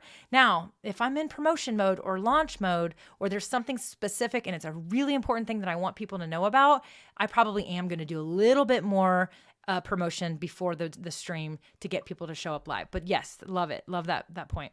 Luis says, do you create a topic outline for each live to stay focused? No, I don't, but that's me. Now, however, here's my outline right there. It's on this index card. You can't see it, but it's right there. It's on my index card right here. I also wrote down attitude with gratitude, Lauren, because she just joined my Facebook group and I now know her name and I didn't want to forget it. So I wrote that literally like she just joined. So I wrote it down right before the show. That's my outline on this index card. That's typically how I do my outlines. However, there have been times when I have a little bit more of a lengthy outline. When I do my broadcast for StreamYard, we have a longer outline just because there's more content. There's a little bit more to it, right? Oh, Thomas the Train is back, you guys. I think Thomas the Train, you get one last chance because I swear Thomas the Train was an okay person before, but I don't know. Maybe that's... Oh my gosh. You know what? Hold on. I think that was weird. Did you guys see his comment, Thomas the Train? I don't know what's going on. Okay. I'm not sure what's happening. Let's back up, right? Let's get back on track. The trolls, you guys, this is definitely like my troll muscles are getting built here because I've never had this many trolls show up live on a stream. It is what it is. I mean, I don't know. It's like I guess you're actually getting somewhere if the trolls start showing up. You know you've made it when you have a troll, I guess. I don't know. Okay. Here's what I recommend though. If you need notes, you should create an outline. I do recommend that you have a bit of an outline. Some people don't want outlines or need outlines. That's fine. Other people really, really rely on outlines. They really rely on outlines. And so if that's the case, you got to do what you do. Just like I was saying earlier, Luis, you have to build your own system. So if you are needing outlines for all your live shows, then that's part of the work you can batch. You can sit down and create all your outlines for the next 4 shows and you're ready to go. So I personally I'm not real big on outlines, but I've been doing this for a long time. But when I was getting started, I definitely had more outlines. Also, when I do like my master classes, which are like trainings, like 60-minute trainings, those have outlines because there's a lot more that I'm teaching. There's a lot more that I'm going through. So it really just depends on the content itself. Do you have a tutorial online how you use Canva to make your thumbnails? John Pullum. No, not yet, but I'm working on it. John is like, do you guys ever have like those friends of yours that are their peers, their friends, and they're like that healthy bug in your ear? You know, they're always like reminding you to do things that you need to do. John Pullum is that for me. He's always so supportive. He's always like telling me, make sure I do this. Make sure you put your buy me a coffee link in your descriptions. He's like, did you do that? So he's being funny right now. So John, yes, I love you dearly. He wants me to make this tutorial. I am working on a tutorial. I promise you there will be lots of these types of things coming out. I'm working on a couple of making sure that there's a couple things that are lined up so that it's okay. It's perfect. Crack me up. Future cards made alive. When you make an overlay and the overlay takes up space at the bottom, will the ticker be hidden or shown on top? Your overlay is behind the ticker. So if you look at least this is how it works in StreamYard. All of these things you see on screen are on layers, okay? Layers. And so the comment is a layer, the banner and the ticker is a layer. In fact, when you display a comment, here, let me do this. If you guys want to test, I'm doing this because John's going to give me a very hard time if I don't. I have set up Buy Me a Coffee, but it's called Buy Me a Taco, but it's on the Buy Me a Coffee app. And last week we figured out how to make the live alert show up, which was way fun. I am going to be doing a giveaway for the money that was raised during people helping me test it. But I am going to start using this because I do think that it's smart for us as creatives to be finding a way to get that feedback from our audience. It's a minimal way to get a tip. But we set this up. James Hicks was on the show a couple weeks ago. Go watch the replay. You guys, everybody should be looking into this concept, this Buy Me a Coffee. If you're creating content, I mean, Cynthia, you especially, Meg Wheeler, she creates, she's creating financial advice and tax advice. Like you're helping people, whether it be entertaining them or literally helping them that they'd have to go pay an expert to do. You could do this and you can put up this link, Buy Me a Coffee, and it's going to actually, you're going to make a little bit of money. You can use it to raise money for things. You can also use it for booking events, booking coaching calls. We're doing this. We're going to use this as an example. When you have a comment displayed, so I'm going to take this off, and then the comment went away. So let me pull this comment back up because this is a really good question. When you have an overlay, how does it work? These work in layers. When I go grab the banner again, the comment goes away. When I turn the banner off, the comment still stays away. That is a recent update to the platform. It used to be that the comment stayed. It goes away now. But let's bring the banner back up. Now I'm going to show you an overlay because that's what he's asking. This is an overlay, right? So these little things up here, this is an overlay. Actually, let's use this one. I've been talking about it, the Facebook group, right? This is a graphic. You see here, it's semi-transparent. I designed these with Canva. I'm a Canva Pro user, so I can do semi-transparent PNGs. So as you can see, the banner is on top of the overlay. So the banners are on the very front, then it's the overlay. But as you can see, your video, your webcam is behind the overlay. That's why it's called an overlay, because it goes over you. But the banner is on top. So they act in layers, okay? So the front layer is the banners and the tickers. Then, and the same goes for comments. If I didn't have the banner up, and I had a comment, all right, we're getting rid of him. He's out. Thomas the Train is gone. Thank you, Caleb. He's gone. He's out. He's blocked. He's out. Okay, so the comment is back, right? Buy me a pumpkin? That is such a good idea. Okay, so Cynthia says, ooh, I'd like to know how to do that. I signed up for Buy Me a Coffee, but I have no idea how, if anyone buys me one. Okay, we'll figure that out, Cynthia. I do it with OBS. All right, so as you can see, her comment is on top of the overlay. So it goes comments and banners, then overlays, then your webcam, right? And then there's the logo. So let's look and see what it looks like. The logo is in front of the overlay though, I think. So yes. So there you go. Here's the logo that you upload to StreamYard. It is in front of the overlay. Okay. So that's how the layering works with the graphics inside of, where am I at here? There we go. I'm trying to, there. That's how those graphics work. Okay. I'm checking out comments here. All right. These trolls are like nuts, man. They're crazy today. Yes. Okay. So, by the way, Future Cars Man Life, he's talking about a show called Ask StreamYard, inviting the guests. Maybe you and your guest should have an outline. I definitely think if you have a guest, you should have an outline. That is true. I do have outlines with my guests typically. But a lot of times they're this simple. If it's somebody like James that I know is going to be fine, like John Pullum, I'm going to make him come on the show.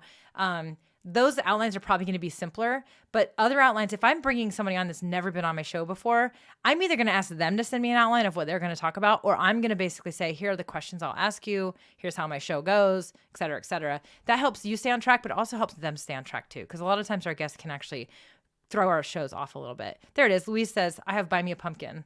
That's super fun. I love it. Okay. Let me take a look. Yeah, Tish says she has Buy Me a Coffee as well. She uses it for classes and commissioned work. She got her first member there too. I actually got rid of Patreon because, yeah, so Patreon is another one, very similar. I love that you're using the membership thing, Tish. That's really, really cool. I know that that's a good one for sure. So the membership is, I feel like that was something they added later. It wasn't part of their original thing. Okay. The train has left the station. Yeah, he is out, man. He is out. Okay, checking you guys out. You guys, I want to set up this camera. Yep, I want to make an overlay that will work with these layouts in StreamYard, but also have something at the bottom. Yeah, so that is definitely, so Future Cars Man Alive. Here's what I would recommend. I think you use Canva, Future Cars Man Alive. Do a stream, whether you go into your studio and you pull up that you don't go live. Pull up a comment and use the format you like, because there's different ones, right? We have different styles we can choose. Pull it up on screen, put your logo in the corner, and take a screenshot of you. And then take that screenshot and put it in Canva, because there's all kinds of stuff. Now take 2 screenshots. I want you to take a screenshot of you in the studio, but then I also, if you can, actually go live, open up your broadcast in the app. So go live and make it, unlisted or something, and take a screenshot of it from a user standpoint, a viewer, because they're going to see some stuff in this corner over here, right? Like the live thing, the little live box. You want to take all that into account when you design your overlays, because all those things are overlaid on top of your actual stream. So do a screenshot, put that in Canva, and then you can design around the elements you want to display. That's what I always tell people. Buy me an ice cream. Yum. Buy me a tube of paint. See, isn't that fun? See you, Lauren. Thank you for watching. I love it. Yes, you can change the name of what people are buying you. Right now, mine says buy me a taco. I'll probably come up with something way more fun than buy me a taco, but I love tacos. Like, I seriously love tacos. So there is that. Perfect. Love it. Love it. You guys are awesome. You should let Nightbot moderate your comments to block these trolls for you without getting distracted. I apparently am going to need to figure something out about the trolls for sure. All right, here's what we're going to do next. We're going to hook up with the camera. So let's hook this camera up. Let me turn off my overlay. I don't need that on.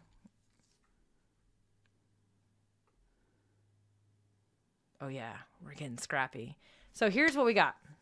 That's very off-brand right now because that was a fun tacos rock. Yeah, you guys are liking the tacos. All right, here we go. Here's what I got. I have my Canon M50.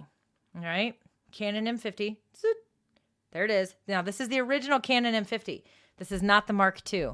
So if I want this thing to work correctly, I've got to install the... Oh, yes, behind the scenes. We're going behind the scenes, future cars. We are. All right, so I'm going to have to install. I'm doing this live, so bear with me. I'm slightly nervous about doing it live. All right, here's what we've got. We are going to hook up this camera, all right? So we have to download the webcam utility app for this thing to be recognized as a webcam, all right? We are on a Windows system, all right? Yay, thank you, appreciate it. Select your model. Thank you. We are the M50. So the EOS M50 right here. Look at these two dots. Do you see those two dots? It's going to say USB not included with camera. We get that. So when you're looking at your camera, make sure you check this stuff out. These are ones that they have said will work. I have a USB though. I have all the pieces with me. But the first thing I want to do is download this. So Eos Utility for Windows. This is what we want to download. We're going to select it. We are going to download it. Yes, downloads. Thank you very much. And it's like, seriously, you guys, the first time I did this, I seriously didn't think it worked. I was like, what the hell? This thing isn't working. I uninstalled it, reinstalled it, uninstalled it, reinstalled it. You don't have to do anything. You just install it, and then it's basically ready to go. So I just wanted to point that out. All right, so we've got it. It's installed. Well, I got to unzip it and then install it. So I'm going to do that now. I like to do that. I don't need to share my screen while I'm installing an app.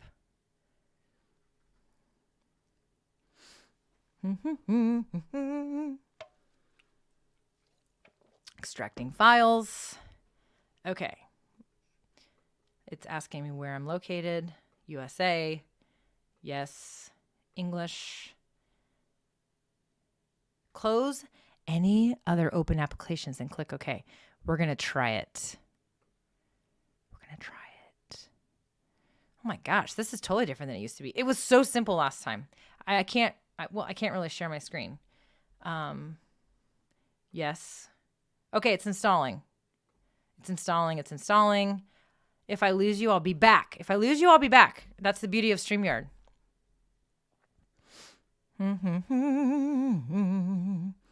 Plug and play. Luis, for the most part, it's plug and play. For the most part.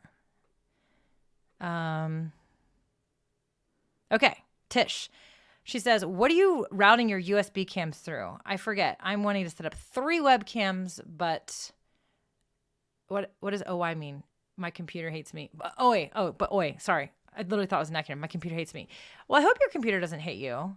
I will tell you my setup here in a sec. So, Purgatory Paranormal New York, Cynthia, you do not need a capture card for all the models, but I recommend a capture card for your main camera. Let me make sure this is done.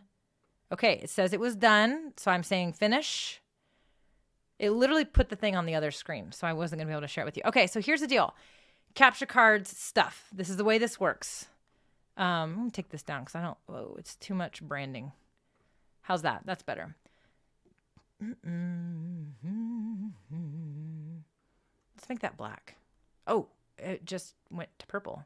I'm not sure. I accidentally clicked it. That works, right? We'll just do it. Okay. Capture cards. For DSLR cameras, any type of camera like that, I recommend a capture card. This is the capture card that I use for this camera you see right here, the Sony a6100. That's the capture card. Elgato just came out with a new, it's like a 4K Pro. I can't remember what it's called. And it's a slot. It's one of those, it's a capture card you install in your computer in the slot, and it has 2 inputs. So this is one input, but the new one will allow you to plug in 2 DSLR cameras, and you can actually switch. It's pretty fancy, pretty cool stuff. But you don't have to use a capture card, but it is recommended for a couple reasons. 1, it's going to create clean HDMI if your camera's compatible with it. 2, it's going to keep your resolution at the level you want it to. And 3, if certain cameras have auto shutoffs, if you use a capture card, it should eliminate the auto shutoff. That's a lie. That's actually a lie. That capture card is not going to do that because I know that with my Canon M50, the auto shutoff came into play. Clean HDMI is important though. So this camera does not have clean HDMI. The Mark II version of this has clean HDMI. Now what that means is the stuff that normally displays back here will actually be displayed on screen when you use a capture card. However, with the Canon Utility app, they eliminate that. So if I use a utility app, that display stuff doesn't show up. However, the issue with the utility app is it does diminish your resolution. Now, for the most part, people aren't going to notice that. I found that my streams looked good, didn't have a big problem, okay? Really wasn't a big problem. So I'm going to use this as my other camera. This is an amazing camera for vlogging, for doing anything in the field because it's really small, it's lightweight. I love this thing. I really like this camera, but I love this camera for streaming, okay? So now that I let somebody borrow this for a while, I just got it back because I plan to use it for some other stuff. Let me make sure it's all in good shape. There's a couple things you have to keep in mind when you do this. So we're going to go through the setup. So here's what you need to make this work. I first am going to need what's called a dummy battery. This is the dummy battery. It literally has, let me get it to work. Do you see that little hole? Oh, do you see that hole? That is the AC that I'm going to be plugging into. This is a dummy battery. You have to buy the dummy battery. So we're going to put it in just like a normal battery. I don't need an SD card. So I shut that. Do you see this little thing on the back of the camera? Right here. This opens up. Now it's open. All right. So what are we doing this for? This is the other thing that came with the dummy battery. This right here. This is the cable, the cord that's going to plug into the wall. This is going to plug into the wall. Why do we need this? Because who wants to charge this thing all the time? And who wants to deal with making sure you have battery? This is going to keep your camera powered the whole time you're using it, streaming. So we're going to plug this in back here. And then when I plug this into the wall, it's just like it's an AC adapter, right? That's a dummy battery. That's what that is. So this is going to get plugged into the wall when we're ready. I'm actually going to unplug it for a second while I do the rest, while I show you more things. Now, so that's the first thing you need. You need a dummy battery. You can order these on Amazon. You're going to need a tripod for it as well. And the other thing that you're going to need is an appropriate cable to go into the camera, from the camera into your computer. Now, and if you're using an HDMI capture card, you're going to need to go from the micro HDMI out of your camera into HDMI. But again, you're going to need a capture card that receives HDMI into your computer. Either the Elgato, there's other capture cards out there. If you're not using a capture card, what you're going to need is simply, it's not going to work. It's going to stay, there we go. It's a USB cable, people. It's just a USB cable that goes in. So that's going to go into the side of my camera. And it's just the regular old USB. It's simple. I don't do anything crazy. Very, very basic setup, right? Now, because of where I'm going to be placing this camera, I'm also going to need one of these, a USB extension cord, unless I have a really long USB cable, which I don't. I have a regular one, so you need a USB extension cable, right? If you're going to be putting it somewhere else. So that's what we're doing next. Now, Future Cars May Left says, we have a full house on YouTube. It's so funny because back in the day, everybody tuned in on Facebook, but it's true. More of you guys show up on YouTube and it's freaking awesome and I love it. Except for Laura. I got a dash cam for field trips. Fun. She's over on Facebook. All right. James, thanks for your support. Appreciate it. Crack me up. All right, here we go. Yeah, okay. Clean HDMI and the why not of a capture card. Yeah, that's like seriously. USB is so convenient. Totally true. Okay. All right. Let me see. All right. So here's what we're going to do. I got to decide where this thing's going to go. I think I want it to point down onto the lava lamp, right? Now, ideally, it'd probably point from this way because as I've showed you guys before, literally, like that's what you see. That's over there. So that is the scene, right? So there's the stairway upstairs. There's the garage where Addie went and got my drink. There's my lava lamp. So if we're angling from here, there, goodness, it's probably going to show a little bit of that. We're going to see what it looks like. We're going to see if we can make this work. All right. We're going to see if we can make it work. But for now, we're just going to set it up over there. I think what I'm going to do is have it up here and pointing down. The other thing that's really nice about this camera is it has a zoom lens. So I can actually zoom in. I don't have to have the camera right up there, but I really just want like a shot of the lava lamp so that if I need to take a break from being on screen, that you guys can look at something else. If I need to pick my nose, hopefully I never have to pick my nose on screen.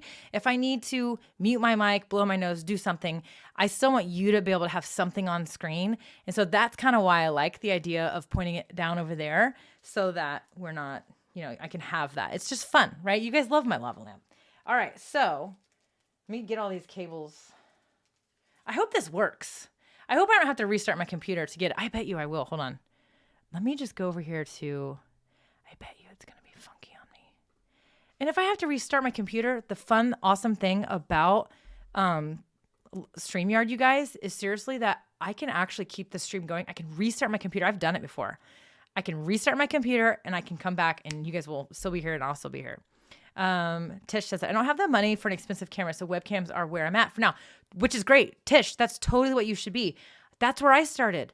That is exactly where I started. And then I bought this camera for creating videos and I was using it for a lot of stuff. This is what I bought. And then I learned how to make this work as a webcam, which was fantastic. But then I've upgraded as I've gone on. You guys, my first streaming cam was the one that's down there on the floor right now that I got to fix later. And then it was the Brio that I just showed you. And then it became this, and then it became this. So don't worry. But as I always say, as you upgrade equipment, do not get rid of your stuff. I hope that you have a place to store things. I let somebody borrow this camera. Now I have it back and I'm like, oh, shnikes, I have an awesome backup camera now, right? So exactly what Luis just said. Use what you have and grow from there. But hang on to your stuff because you never know when you're going to be able to use it, right? Okay. All right. So I've got this one down here. I think what I need to do first is the first thing I'm going to do is I'm going to set the camera up where I want it to be set up. And then I'm going to hook things into it because trying to hook things into it with cables and stuff is no fun. So what I'm doing right now, see, I really wish I had my I really wish my behind the scenes camera was up because you could actually see what I'm doing. So I am going to use this tripod that I have. It's just a small one. It does go up, but I think it's going to be just right for what I want to use it for. I got to loosen it though because it's, sometimes I hate these things. I need to bring that down. I think if I go, these things like you turn it and then it unlocks it. Yes, James, great point. Totally true. A lot of people will use their phone as a second camera. You can use, you have to have an app to be able to do that. StreamYard has a couple, if you're a StreamYard user, they have a really awesome couple tutorials on using, oh my God, that was tight. Here's what the tripod looks like now. I like these wide base tripods because I'm going to be hooking up a heavy camera to this thing and I don't want it to tip over.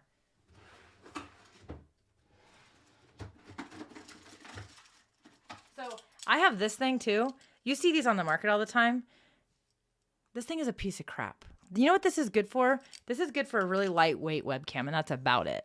Like seriously, because everything tips over when you use it. So these tripods, it's not always good to go with the cheapest option. All right, so we've got our tripod. So I'm going to screw it to the top here. This is always a pain. I wish there was an easier way to do this too. We're screwing it on here. I do like that suggestion though, because the phone, we always joke about this thing costs $1,000 and like $850 of it is honestly because of the camera. So Tish, you probably do have a pretty fancy, awesome camera for sure. Okay, she says, I've done that when I'm on the road. It's harder to do overhead shots with that though. Ooh, James, give her some ideas. So Tish, James is like my tech, like he's like my, you guys have like work wives and work husbands. I feel like James, I feel like you and I are becoming work wife and work husband. Now James has a wife and kids, so let's not go crazy. And I have Doug for sure. So, but he and I geek out on all this stuff, but James has an overhead camera. He showed it to us. It's that JLab 5. But is that right? Did I say that right? No, not JLab. J5 Create. God, J5 Create. He has a top-down thing. So James, maybe put a link of the thing you're using, because I know there are special tripods, Tish, that will do the overhead. And also something to keep in mind. I got to stay on track or we'll be here for 5 hours, right? Okay. Robin says, see, I love this. Robin is kind of new around here too. And look at her just dropping the help. I use Akron Mounts overhead tabletop stand. There are tons of tabletops. And Tish, there are ones that are built for phones. So you might want to check that out. Anyway, again, use what you have. Get scrappy, not crappy, right? Okay. Sorry that I have to keep doing that. I know that you guys can hear like the bubbles but that is helping my throat, my little scratchy throat. Okay. We got stuff all over the place. All right. So we are mounted.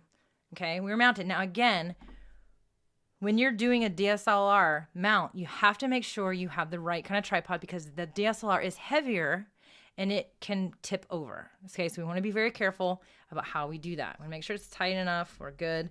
I'm going to be working on the angle. Oh, the other thing I love about this camera, you guys, is this. I wish the Sony was like this. There's a selfie version. And you know what this is? This is also a touchscreen where I can actually make adjustments. The Sony is not that way. I wish that it was. That is definitely a feature I loved about the Canon. Okay.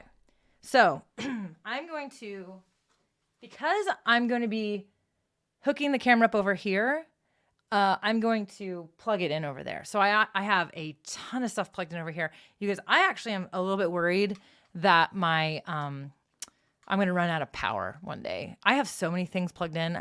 I mean, this is a fire hazard down here. It really is a fire hazard. James, do you have anything I need to know about that? Help me out.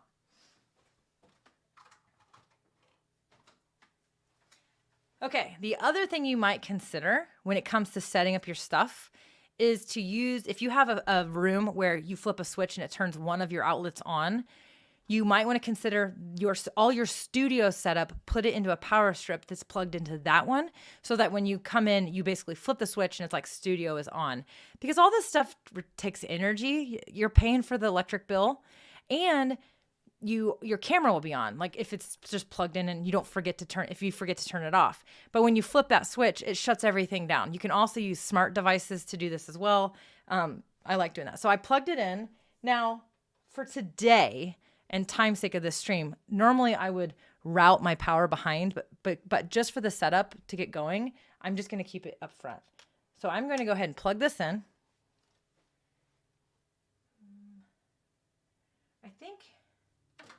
I feel like we're going to need to be up here. Maybe even over here, because it'd be kind of cool if it wasn't in shot, right? So literally that camera, you guys can't see it except for the cord. I'll show you really fast. Brio. But that's where it is. So it's up there. Okay? That's where I've got it mounted right now. All right. Let me see here. All right. We're getting close. We're getting really close. We are getting, close that. All right, we're getting close. I blew the fuse on my power strip during my last live because I had too many. See, I'm terrified of this. I'm terrified of this. Okay, here we go. Do you have a fire extinguisher handy? CK, it's upstairs. It's upstairs where all fire extinguishers should be. In the kitchen under the sink, right? Isn't that where yours is? I should probably put one down here. All right. Camera is up there. We've got it up. It's plugged in. Barely reaches. That's the other crazy thing you got to think about. Whoa. Did you see? I just came in hot. Did you see that? I was like, I hope you guys can handle this. Okay. So that's all hooked up. It's hooked up. Power strip barely fits, barely reaches. Gotta always keep that in mind too. All right, we're gonna go into the camera.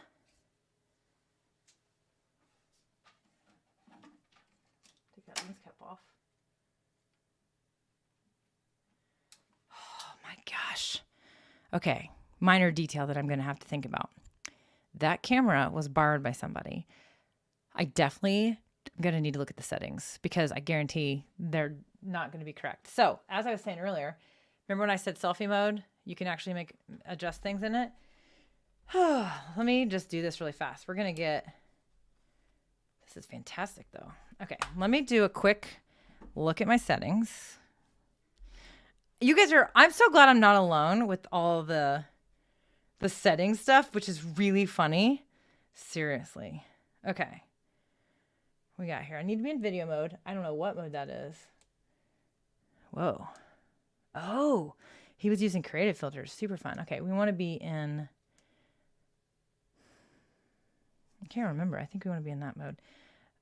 It'll be fine for today. Shooting mode. Yes, that actually is in the correct one. I think we're going to be in pretty good shape for today's setup. I'll have to go back and get it all back in place. Okay, get out of that. Get out of that. All right. Whoa, it has got a really weird meter on the thing. I'm just glad I'm not the only one that's like seriously all crazy with the power outlet stuff. All right, here we go.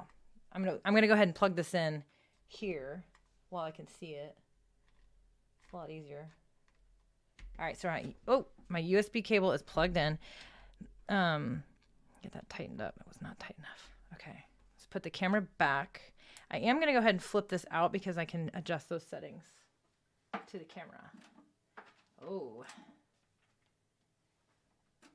Now what I'm doing is I am gonna see if this is even gonna work. Oh yeah, maybe. I have a feeling I'm gonna have to do it different. Oh my gosh. Tighten.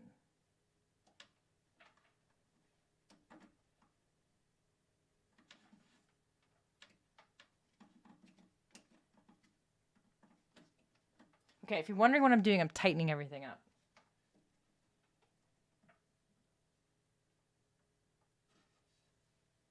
Okay.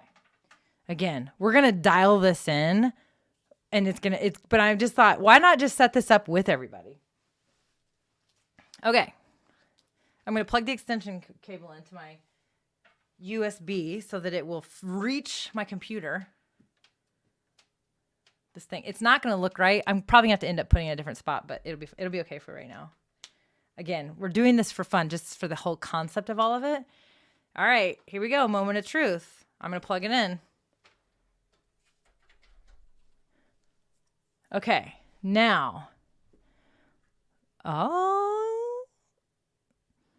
It's working. It's working. It's working. Tish says, thank you for reminding me I need a fire extinguisher for my studio. Oh, yeah. Tish, hello. Open flame and all. My goodness. Go do that. Make sure you do that. Okay. All right. We're just saving lives one stream at a time today, everybody. Okay. Let me see if I can see if I can add. I'm going to say Canon. Oh, dang it. Hold on. I mean, I added it, but I didn't get, oh, why is it doing that?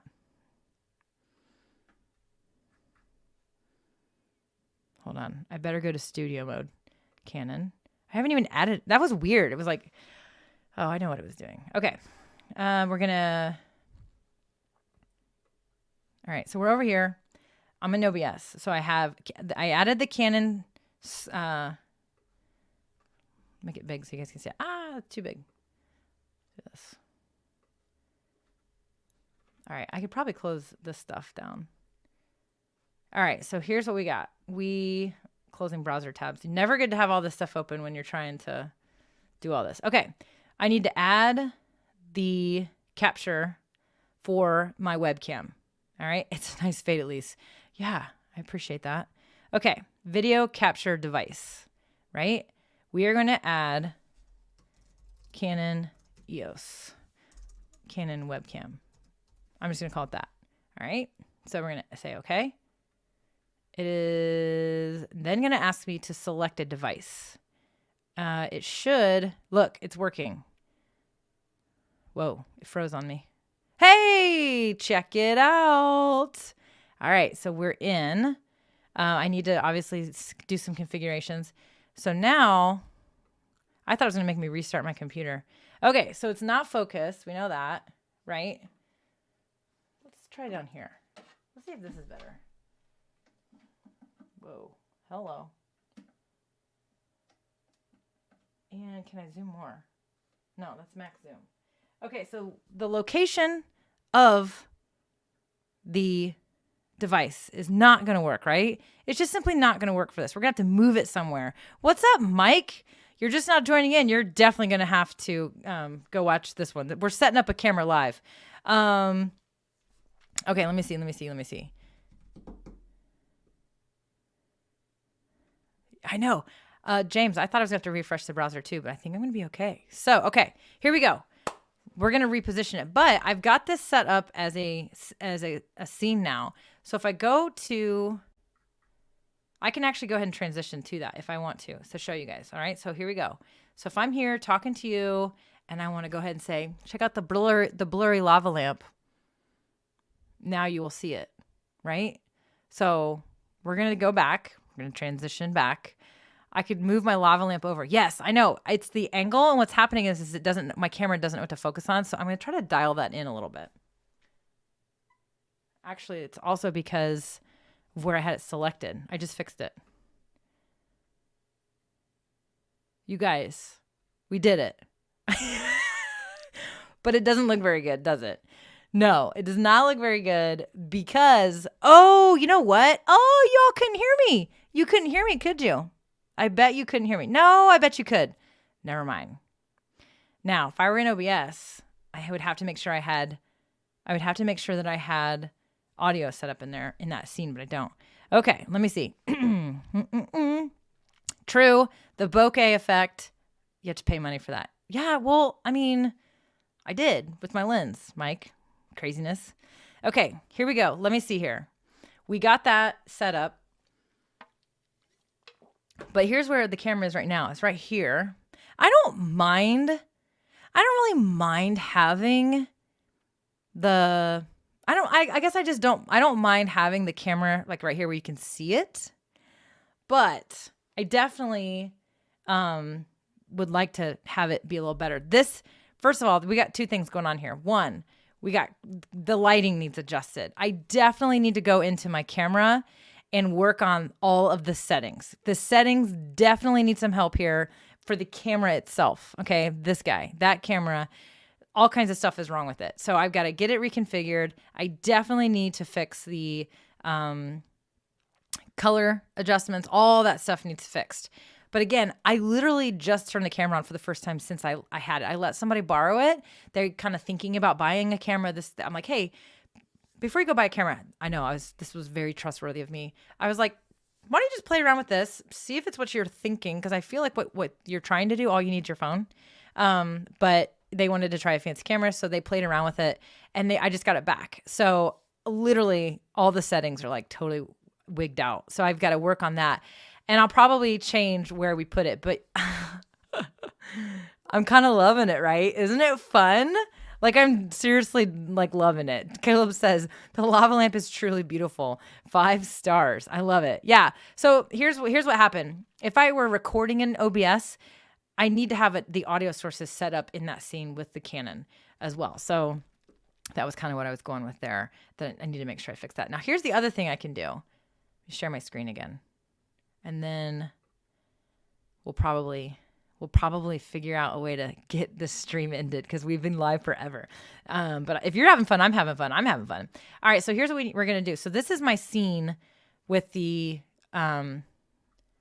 it's behind the scenes. Still on the floor, everybody. Still on the floor, behind the scenes, man down. But here's the cam link. This is my scene. These are all my sources, right? There's that Buy Me a Coffee source that we set up last week. I had the help of CK and some others helping me get this figured out so that when the Buy Me a Coffee thing happens, there should be an alert that actually pops up on stream. It worked. We got it to figure it out. So, and again, I'm going to do a giveaway. I'm going to buy something with that money that we raised during the testing, and I'm going to do a giveaway for it. So, okay, so what I need to do now is I can also add that scene, go back to Canon, right? I can add that scene right here, and I can even do something like that. And now, check it out. It's up there. Do you guys see it? Now let me turn off studio mode and I can move it around. So there's my lava lamp. Hey, lava lamp, what's going on? So we can change the size of this window. I don't know. I don't know what to say. I mean, like, we'll have to come up with some fun, creative things to do with this, but I'm kind of excited that I got my camera back and we got it hooked up while we were live, and I went through everything you need. So if you have an old camera, or if you have one of these cameras, try the background app. Now, let me, I was thinking about this for a second. Let's just get it off the lava lamp and put it on me while we're here, and let's do a quick comparison. Luis says, what are your thoughts on Stream Deck to do all your OBS transitions? What are my thoughts, Luis? I love it. I just need to get my Stream Deck set up. I love it. I literally just hit the button just now. I hit OBS. I can go to start screen. I can go back to my cam link. This is how I start my show now. I go to start screen. I click on the countdown timer that Chad Ea Peterson helped me set up. If you guys missed that show, that was about a month ago. And then I now click on cam link, which is this scene. Behind the scenes, man down. But yeah. So I also have this screen share. This is a custom overlay I designed, which I see your question, Future Cars Made Alive. He says, Live Streaming Pros website, they have these new overlays, and one of them are the dog overlay, so you could buy one and have the lava lamp so you use the camera through OBS. Yeah, I don't need to buy those overlays because I can just make them myself. So they are great for people who don't want to create these things, but I like making this stuff myself. But yes, I agree. If you guys don't want to dick with this, then go over to the LSP, Live Streaming Pros website. If you're using vMix or OBS or Ecamm, they have amazing stuff already set up for you that you can buy. So, but yeah, I love using my Stream Deck, Luis. It's really awesome. It's pretty fun. Lava Cam would be a good cut to shot for when you need to sneeze or drink, leave room for a moment. Yep, exactly. Mike, I think you, right before I set this up, I was saying, I really want to be able to use it for those times when I need to do that. Literally, like, mute the mic and do that. What I do right now, which also works really well, is I set up a Be Right Back screen in StreamYard that's a quick little video. I literally set this up a few months ago when I was sick, and I was like, I literally needed to blow my nose, and I knew I was going to, so I set this up. It's something everyone should have, but this is what I do now. And then when I'm done, I turn it back off. So, but I want the lava lamp version for sure. Okay, so let me get this off of here. Turn that off. There we go. Okay, so that was fun. We got it set up live. I mean, seriously. Tish says, now I need a lava lamp. Yeah, you guys, I actually think I'm going to have Addie on the show, and I think that we're going to pull some things together, and I'm literally going to have Addie come on the show. We're going to talk about fun things you can put in your scenes.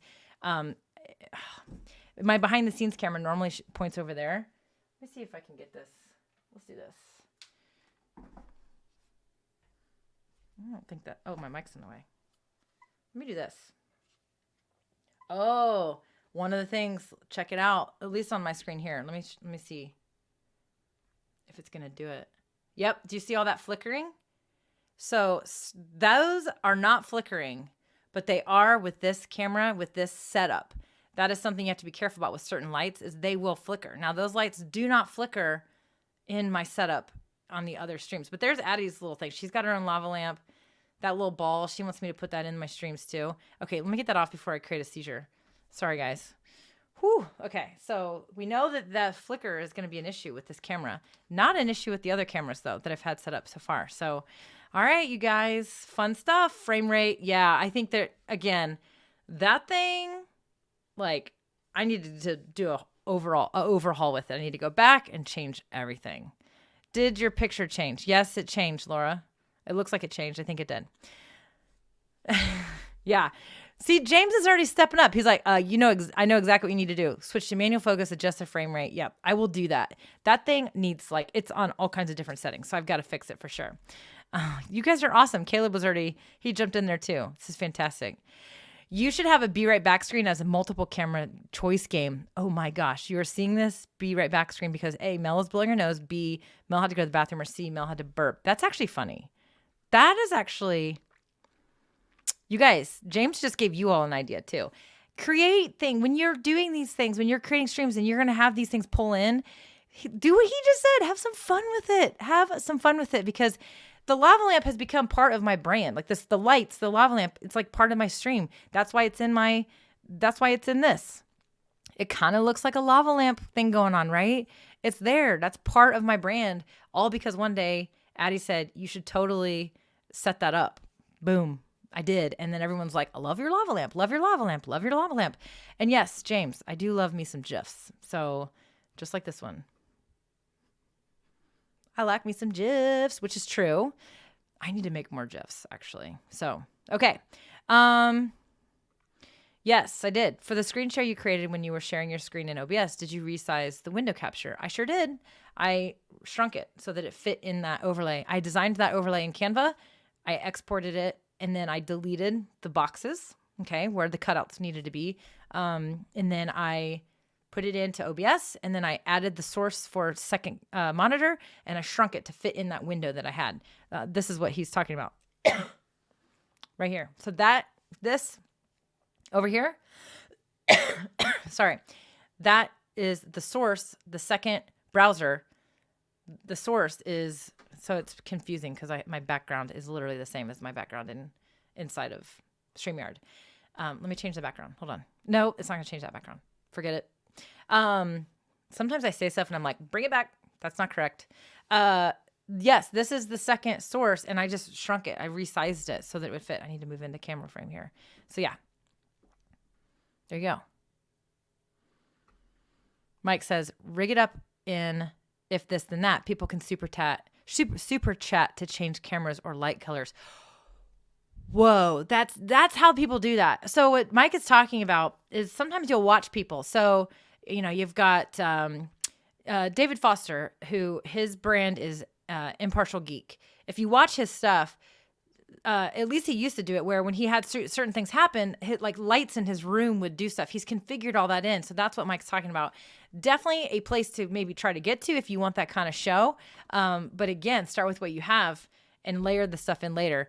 There's a lot of really cool things you can do with all these things. I like the idea of pay $5 to see the lava lamp, pay $10 to see, the whatever, that's actually pretty fun. I think you can actually have a lot of fun with stuff like that if you know how to do it for sure. So, all right. Thank you, John. I will see I actually have a virtual appointment set up. So I am doing that, but I appreciate it. All right, my friends, you guys, we've been live for almost 2 hours. This was so fun. I thought it was a blast. Thank you for hanging out. The first hour, we basically talked about keeping momentum in the summer months. I shared a bunch of tips on how to keep momentum. So if you missed that, go watch that replay. And then you guys hung out with me live while we set up the Canon M50, not the Canon M50 Mark II, but the original Canon M50 as a second webcam using OBS, of course. But I could also use this as my main webcam as well, which I did originally when I started using this camera for streaming. So, but I was like, I'll show my audience step by step how to set this thing up. And that's exactly what we did. So appreciate your patience hanging out with me on today's stream. And I should probably turn that banner off because we're done with that. But if you guys found this helpful and you want to, I am going to start trying to get comfortable with this, but you can buy me some tacos if you want. Just head over to buymeacoffee.com/Melanie Diane, and you'll see an option. You can buy me a taco over there and send a fun message. And if you do that while we're live, don't worry about it now.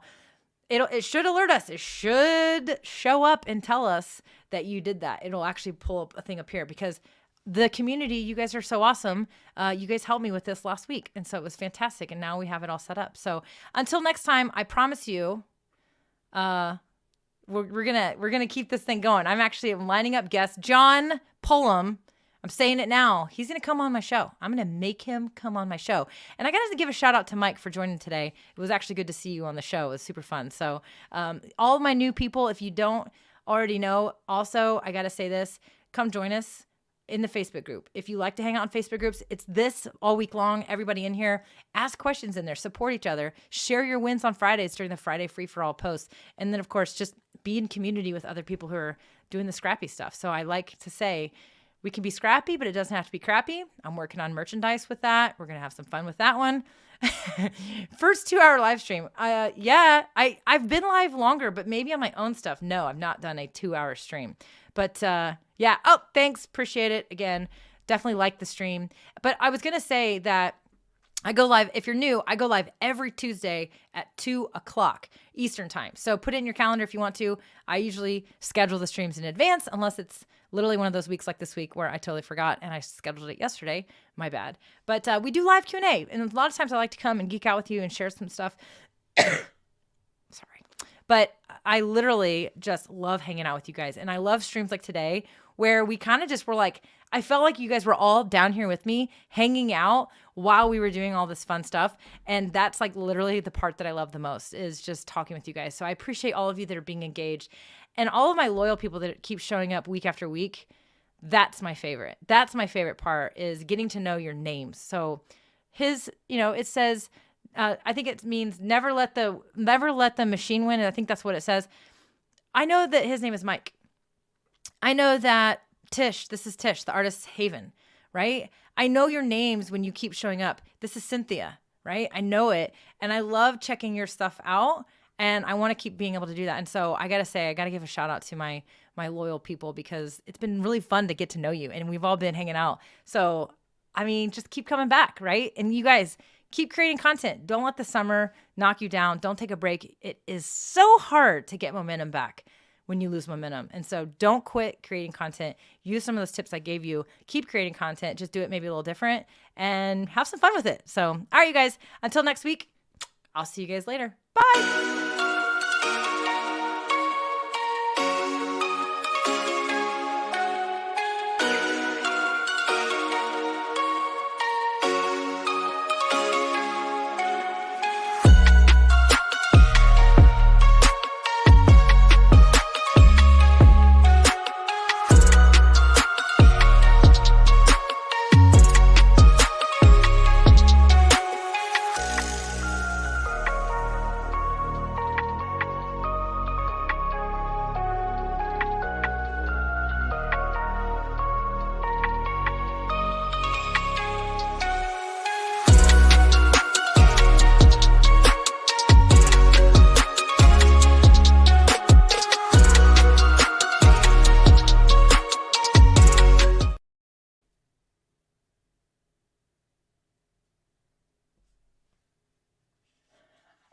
It's bonus time.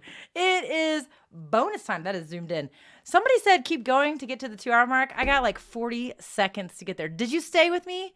Oh my gosh. I was trying to do the lava lamp thing, but I also wanted to see how this looked.